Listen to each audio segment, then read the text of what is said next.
Allahumma salli ala rasulihi kareem a'udhu billahi minash shaitanir rajim. Bismillahir Rahmanir Rahim. Today we are going to discuss cyclic phosphorylation. Phosphorylation का मतलब है कि ATP की production, और cyclic का मतलब ये है कि इसमें इलेक्ट्रॉन साइकिल में मूव करता है। वो कैसे मूव करता है उसको जानने के लिए अगर हम जी स्कीम देख लेते हैं, यानी नॉन साइक्लिक फास्फोराइलेशन की जो डायग्राम है, उसको पहले अगर हम देख लें तो हमें ये साइक्लिक फास्फोराइलेशन को समझना आसान हो जाएगा।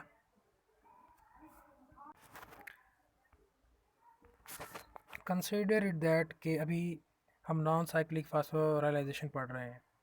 आप जानते हैं कि नॉन साइक्लिक में क्या होता है कि फ़ोटो सिस्टम 2 से इलेक्ट्रॉन चलते हैं, इलेक्ट्रॉन ट्रांसपोर्ट चेन से होते हुए फ़ोटो सिस्टम 1 में आ जाते हैं, और फिर फ़ोटो सिस्टम 1 से नेक्स्ट प्राइमरी एक्सेप्टर में चले जाते हैं, और फिर इलेक्ट्रॉन ट्रांसपोर्ट चेन में चले जाते हैं, और उसके बाद आखिर में हमें NADPH मिलता है। तो ये जो प्रोसेस है ये है नॉन साइक्लिक। नॉन साइक्लिक इसलिए कहा कि इलेक्ट्रॉन जो फोटो सिस्टम 2 से चला है और आखिर तक पहुंचा है, NADPH उसने बनाई, वापस नहीं आया। अगर वो वापस आ जाता है तो इसको हम साइक्लिक कहेंगे। तो वो वापस कहाँ से आएगा, वो फोर्थ स्टेप अगर आप हम देखें, साइटोक्रोम कम्प्लेक्स वाला जो हिस्सा है, some time electron cytochrome complex से होता हुआ प्लास्टोसाइनिन में आता है, और प्लास्टोसाइनिन के बाद P700 यानी कि फोटो सिस्टम 1 में आ जाता है। फोटो सिस्टम 1 में आने के बाद वो प्राइमरी एक्सेप्टर के पास जाता है। प्राइमरी एक्सेप्टर के पास जाने के बाद वो आगे उसने जाना होता है FD में, लेकिन वो FD के पास जाता है और FD से दोबारा साइटोक्रोम कम्प्लेक्स में लौट आता है, दोबारा वापस पलट आता है, और साइटोक्रोम कम्प्लेक्स से फिर दोबारा से अपना वही प्रोसेस शुरू कर देता है। PC में आएगा और फिर PC से फिर दोबारा जो है वो फोटो सिस्टम 1 में आ जाता है। तो ये एक साइकिल क्रिएट कर देता है।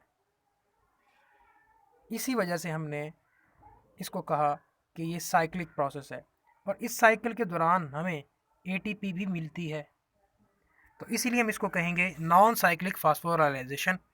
तो दरअसल ये सारी डायग्राम को, जो आपको पहली डायग्राम दिखाई गई है, उसमें सिर्फ वही हिस्सा मार्क किया गया है जो कि हमने समझना है, यानी कि साइक्लिक वाला। तो इस डायग्राम को यानी कि जहन में रखते हुए हमने अपनी उस डायग्राम को समझना है जो कि साइक्लिक फास्फोराइलेशन के लिए बनाई गई है। जी, तो जी स्कीम वाली जो डायग्राम है, और इसमें कोई ज़्यादा फ़र्क नहीं है, इसमें भी वही चीज़ें हैं, लेकिन आपने यहाँ पर ये देखना है कि साइटोक्रोम कम्प्लेक्स से जो इलेक्ट्रॉन चलते हैं, दरअसल ये सारा जो प्रोसेस है ये इलेक्ट्रॉन के सफ़र का प्रोसेस है, कि इलेक्ट्रॉन मूव कर रहा है। साइटोक्रोम कम्प्लेक्स से वो PC में आएगा, PC से फोटो सिस्टम 1 में आएगा, उसके बाद ऊपर चला जाता है प्राइमरी एक्सेप्टर में, और उसके बाद दोबारा FD में आएगा, और FD से साइटोक्रोम कम्प्लेक्स में आ जाता है, और इस दौरान ये ATP भी बनाएगा। यानी कि आगे जाने के बजाय, NADPH बनाने की बजाय ये दोबारा वापस आ जाता है। ये ऐसा क्यों करता है, ये थ्योरेटिकली हम इसको देख लेते हैं। जी, साइक्लिक फास्फोराइलेशन की जो डेफिनेशन है वो क्या है, the returning back of the same excited electrons to the excited chlorophyll, दोबारा उसी क्लोरोफिल के पास वापस आ जाना उन इलेक्ट्रॉन्स का, प्रोड्यूसिंग मॉलिक्यूल ऑफ ATP, और ATP का मॉलिक्यूल प्रोड्यूस करना, ये साइक्लिक फास्फोराइलेशन कहलाता है। ये लेस कॉमन है, यानी कि इतना ज़्यादा ये परफॉर्म नहीं होता, कम होता है। In this case only photo system 1 is involve. इसमें देखिए फोटो सिस्टम 2 इन्वॉल्व नहीं है, जस्ट फोटो सिस्टम 1 इन्वॉल्व है, P700। The photo excited electrons take an alternative path, जो फोटो एक्साइटेड इलेक्ट्रॉन हैं जो कि फोटो सिस्टम 2 से चले थे, वो एक मतबादल रास्ता अख्तियार कर लेते हैं, यानी कि वो FD से आगे जाने की बजाय, NADP रिडक्टेज के पास जाने की बजाय दोबारा साइटोक्रोम कम्प्लेक्स में आ जाते हैं। इस लाइन का यही मतलब है।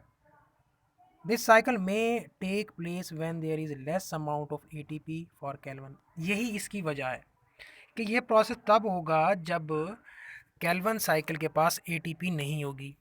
केल्विन साइकिल ग्लूकोज बनाने के लिए इस्तेमाल होता है। केल्विन साइकिल के पास एटीपी का भी होना ज़रूरी है और एनएडीपीएच का भी होना ज़रूरी है। सम टाइम एटीपी उसके पास नहीं होती तो फिर एनएडीपीएच भी इस्तेमाल नहीं होता, यानी कि कम एटीपी होती है तो कम केल्विन साइकिल चलेगा, तो एनएडीपीएच भी कम इस्तेमाल होगा। तो एनएडीपी जब कम इस्तेमाल होगा तो वो जमा हो जाता है, इसलिए यहाँ पर लिखा हुआ है कि NADPH accumulate in the chloroplast, और इसकी वजह से ये जो इलेक्ट्रॉन है एनएडीपीएच में stimulate the temporary shift from non cyclic to cyclic electron flow. NADPH के जमा हो जाने की वजह से जो एक ये जो प्रोसेस है नॉन साइक्लिक का वो साइक्लिक में आ जाता है, क्योंकि अगर नॉन साइक्लिक फास्फोराइलेशन होती है तो इसमें तो हमें एन मिलेगा। एन हमारे पास पहले ही वाफर मिकदार में मौजूद है, हमें एन नहीं चाहिए, हमें चाहिए ए।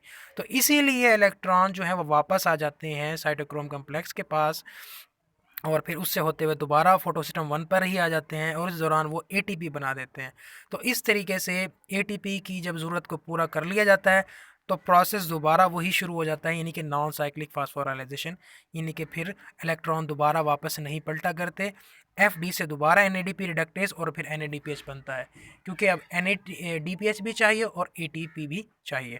तो ये इसकी रीज़न है कि जब ए कम हो जाती है, आपने बात याद रखनी है, जब एटीपी कम हो जाती है केल्विन साइकिल नहीं चलता, कम चलता है, तो इसलिए ये साइक्लिक फास्फोराइलेशन होती है, साइक्लिक प्रोसेस होता है। तो आपने इसमें एक बात याद रखनी है कि साइक्लिक में ना एन बन रहा है और ना ही O2 बनती है, यानी कि ऑक्सीजन, क्योंकि O2 का ताल्लुक है फोटो सिस्टम 2 के साथ, तो फोटो सिस्टम 2 में तो वापस जाता ही नहीं है साइक्लिक में इलेक्ट्रॉन, साइक्लिक फ्लो में फोटो सिस्टम 2 के पास इलेक्ट्रॉन नहीं जा रहा, तो इसलिए ऑक्सीजन नहीं बनेगी, और ना ही वो आगे एन रिडक्टेज के पास जा रहा है तो ना ही एन बनेगा। तो इस तरीके से इस दोनों प्रोसेस में हमें क्या मिलेगा, हमें ए मिलेगी, इसीलिए हमने इस प्रोसेस को कहा है साइक्लिक फास्फोराइलेशन। जी, वहाँ पर आपको लास्ट पिक्चर में ग्राफिकली थोड़ा समझाने की कोशिश की गई है। दरअसल ये सारा प्रोसेस यहीं होगा, आपने ये ज़हन नशीन रखनी है बात, क्योंकि यही प्रोसेस आगे अब केमियोसिस में हमने देखना है। तो इसमें आप देख सकते हैं 2 फोटो सिस्टम भी है, 1 भी है, सारी चीज़ें यहीं पर मौजूद हैं। तो ये आपने ज़हन में रखना है कि जैसे आपको पहले बताया कि ये डायग्रामेटिकली बताया जा रहा है, पहले वाली जो केस था वो ग्राफिकली बताया गया था, क्योंकि यहाँ पर अगर आपको डायरेक्ट पिक्चर दिखाई जाए तो आपको सही समझ नहीं आएगी। तो इस पिक्चर को नेक्स्ट के लिए समझ लें कि ये स्ट्रोमा है अंदर वाला हिस्सा, और बाहर वाला जो हिस्सा है ये ल्यूमेन है।